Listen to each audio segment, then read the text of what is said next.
Wait, are you gaming? On a Chromebook? Yep. It's got a high-res 120Hz display, plus this killer RGB keyboard. And I can access thousands of games anytime, anywhere. Stop playing. What? Get out of here. Huh? Yeah, I want you to stop playing and get out of here so I can game on that Chromebook. Got it. Discover the ultimate cloud gaming machine, a new kind of Chromebook.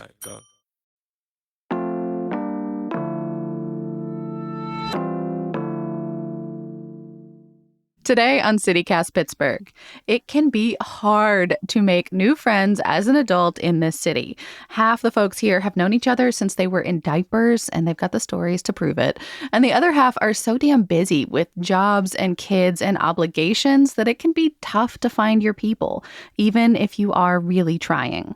So whether you've been here for 5 minutes or 50 years, we've got a bunch of ideas for big and small hobbies to help you find a fresh niche.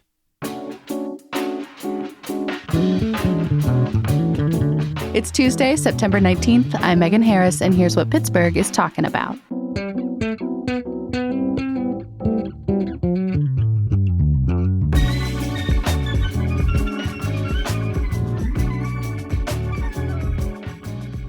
I am back with writer and CityCast contributor Meg St. Esprit, who has all of that stuff I just said to contend with, kids and deadlines, and still manages to help the rest of us figure out our place. Thank you for coming here, Meg. Hey, I'm so excited to be here. Also, I'm going to apologize for my dogs a little bit. They're working on our sidewalk out front, and they are very excited about it.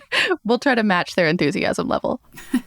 So what's your experience been like here in Pittsburgh? I know you grew up here. I did not. So I don't know. What was it like? Did you have your people immediately, or have you kind of had to reinvent along the way?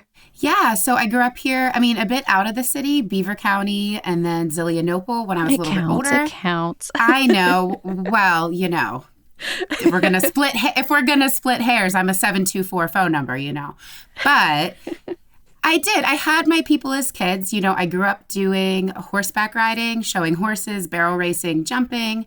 I was also super artsy, into writing, which obviously I made my career. I wrote a lot of stories as a kid. So yeah, I had my people when I was younger. I think it gets a lot harder when you're an adult, right? Yeah, to maintain friendships and relationships. So you've got this new piece in Pittsburgh City Paper about this exact thing, finding new hobbies and hopefully some relationships as you do it. What did you expect to hear from people? It's funny. The idea for the story came from a neighbor posting a picture of joining their kids' karate class. And they said that it was something they'd wanted to do as a kid, their parents couldn't afford. And once they could do it, they decided to do it. So going off of that idea, I just asked in various, social media settings and in person at school pickup what people were into. And I was shocked. I thought most adults were like me and have no idea what they want to do with their free time.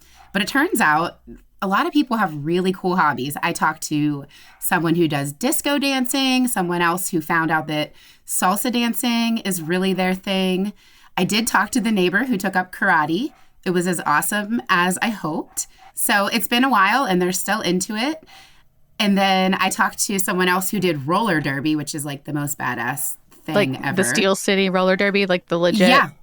That's really cool. And then someone who built a race car. What in the world? That is amazing.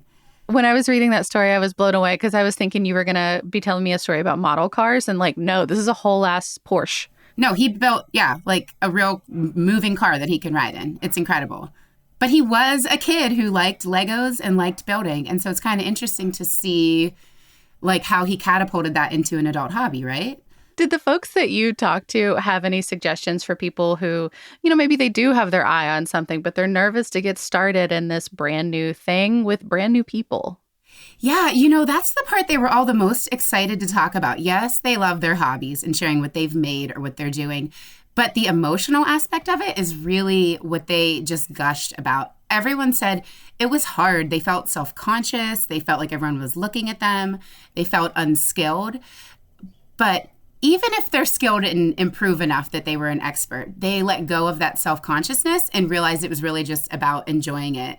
There was a study out of Carnegie Mellon that just talked about how much a hobby can improve your happiness, your mood, make you sleep better, lower your stress, even improve your work performance. And everyone really just felt those effects. The one guy I really loved, Patrick, he said, life is short, just buy the Porsche, which he's the one who built the race car.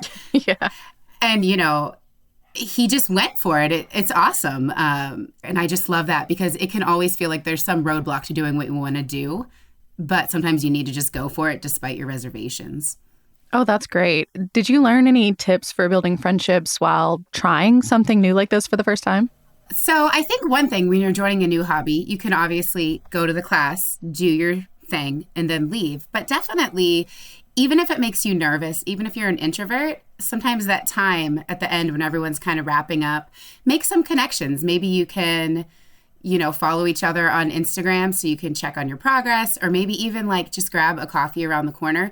I think when we take those, what feels like bold steps as adults, we might really be surprised that other people are looking for friends too, and we don't actually seem like a weirdo. That's always my fear, that I'll seem like a weirdo for being do you want to get coffee? But clearly there's a lot of us that want to make friends as adults. So, it might be that I'm the one that broke the ice by saying it. Thank God there are people like you. Extroverted to a fault, my husband says. Yeah.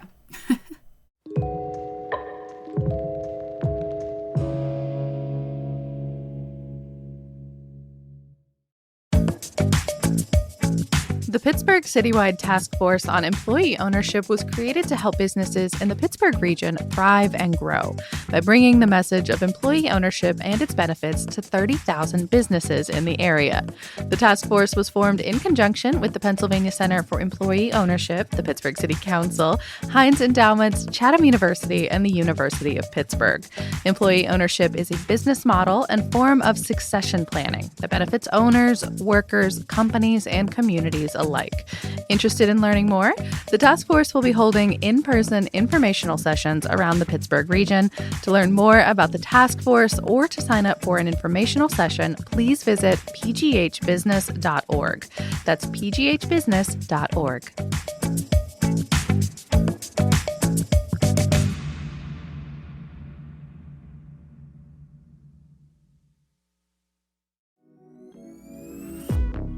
I don't know about you, but I am utterly devoted to a few of my favorite wardrobe staples.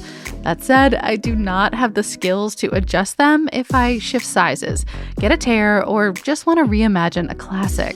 Old Flame Mending, however, definitely does.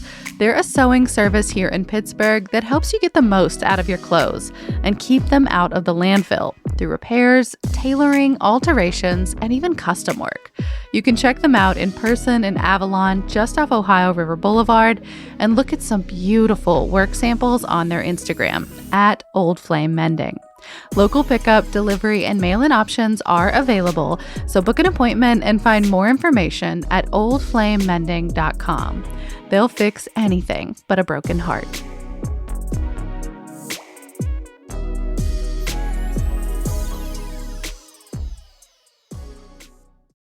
So here at CityCast, we've been talking about this exact thing for a while, like how to make friends while learning a new thing. So we got the team to record a few of their hobbies or hobbies they want to try. Here's producer Sophia Lowe. If you're looking for a hobby you can do by yourself, at home, with friends, I really love getting invested in a new video game.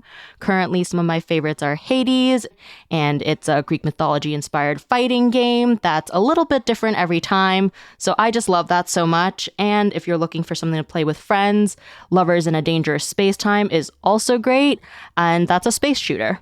And one thing I loved about Sophia's recommendation is that this is the kind of hobby that you can find community, right? Like through Reddit or Discord, but you can also just isolate and not have to deal with any humans at all. You can just play on your own. So that one seemed like a really fun idea. Yeah, I think it's nice to realize that hobbies can fill different needs. Like some might need a social hobby and others really might need something that is just another way to check out instead of scrolling Instagram. Totally. And I should probably say, like here at CityCast, when we were talking about this, we needed a construction to sort of wrap our heads around it. So we were thinking like stuff that you've done that you recommend, something maybe that you've had your eye on to try, but you haven't gotten around to it yet or returned to it yet, or something that you are absolutely never going to do, but like it's aspirational. It looks really cool for someone else. Let's start with we've done it and we recommend it. Meg, do you have any personal ones?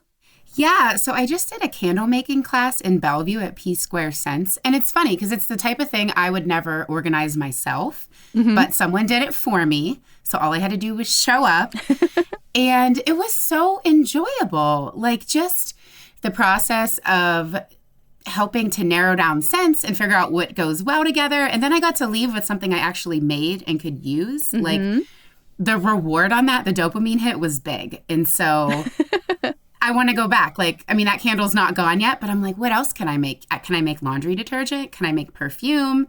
And they do have all of those things. So I think that was really fun for me to see that if I actually put in the effort to go out and like do a class, it is worth it, even though it feels like a lot, like one more thing. Totally. And then my personal ones they're mostly fitness related. I was really big into lifting for a while. I played kickball through the Pittsburgh Sports League when I first moved here. Like that's how I found my first friends, because it gave everyone like a time you had to show up for something and be sort of competitive. So you had like some automatic bonding built in. That was really nice. There's a lot of fun options here in Pittsburgh.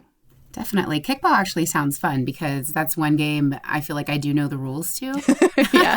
And they have tons of options like tennis or dodgeball or basketball, baseball. There's a bunch of them. So let's move on. Maybe ones that you have had your eye on but haven't gotten to pick up or pick back up. Our own lead producer, Mallory Falk, said that she is not actively practicing, but she has a hobby she can share too. So during the peak of COVID, my pandemic hobby was learning how to play the banjo. I took a virtual banjo class.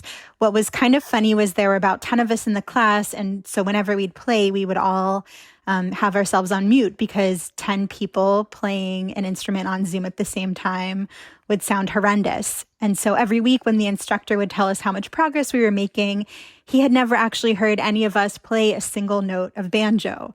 So it was really hard to trust that we were making progress. But I ended up moving and got busy and haven't touched the banjo in over a year.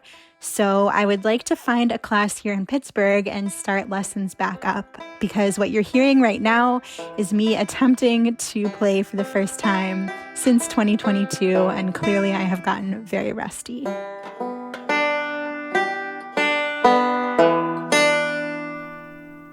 was awesome. I know. I love it. I feel like if we keep going, we're going to have a CityCast band. Yeah. Not with me. I'm terrible. There's always an egg, a tambourine, a triangle for anyone who wants to make a joyful noise. And then newsletter editor Francesca DeBecco also had a good suggestion. Of all the storytelling mediums that I've tried, I've never gotten to make a zine. I'd love to try it. If you've never seen one, it's a small pamphlet-like booklet that's self-published and really focuses on the artful telling of stories. It's often DIY, collaged, or photocopied. I just think they're so cool. I recently went to the Pittsburgh Art Book Fair and got so much inspiration there. And luckily, I have another chance to get my creative juices flowing. Pittsburgh Zine Fair is on October 15th from 12 to 5 p.m. at the Kingsley Association. Maybe you'll be trying a new hobby out too, and maybe I'll see you there. I love that Francesca has an event recommendation that's very on brand for her. That's awesome. That does sound fun. So let's move on to the ones that are aspirational, not in our wheelhouse, not for right now. But we love the idea of someone getting into them. Somebody in my DMs suggested bowling league. That is not for me personally, but I love the competitive spirit of that. It feels very retro, very old school, kind of like true to Pittsburgh too. And then another person suggested circus arts, so like the aerial silks and that kind of thing. I've done a class for that, the intro one. I have never been so bad at a skill in my life on the first try. It was upsetting. It looks really cool to see. Our babysitter does circus arts, and I would be terrified. And I think a lot of my aspirational ones kind of fall into that category. Like, I'm very fascinated by skydiving, bungee jumping. I would love to make it down to New River Gorge for the Gauley River season. which is the really good whitewater rafting when they open the dam. Yeah. But all of that, I'm just a little like, oh, we have 4 kids. What if I die? But I think, finding some ways to do those high risk things that maybe are a little safer, like indoor skydiving, or I don't know how you safely whitewater raft some of the hardest whitewater in the world. Maybe they need to start me at the bottom. But yeah, some of those things that give you that adrenaline rush, I'm fascinated by them, but I just don't know if I'm brave enough. And you can always start smaller. Like Ohio Pile has some really nice, really calm rapids, depending on which trip you take. You could also do kayaking along the Allegheny. That's a really fun one. Or Surf's Up Paddle Adventures does all kinds of trainings, like from 101 to really complicated overnight camping on paddle boards. So there's a little bit of water adventure all over the place, depending on what kind of thing you're into. Definitely. We love kayaking for sure. The stand-up paddleboards, I don't have the skill, though. Meg, thank you so much for your story in Pittsburgh City Paper and for sharing it with us today. Sure, no problem.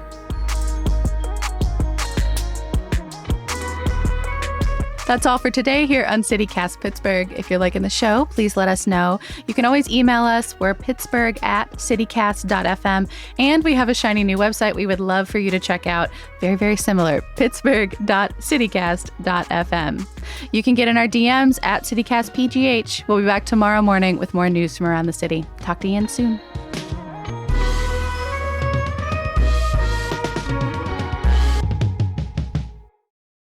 Meg, what kind of dog do you have? We have a Cavalier Spaniel and then I think a French Bulldog, but she might be something else. I don't know. I feel like Frenchies are kind of distinctive. She's kind of a weird looking one, so that's why.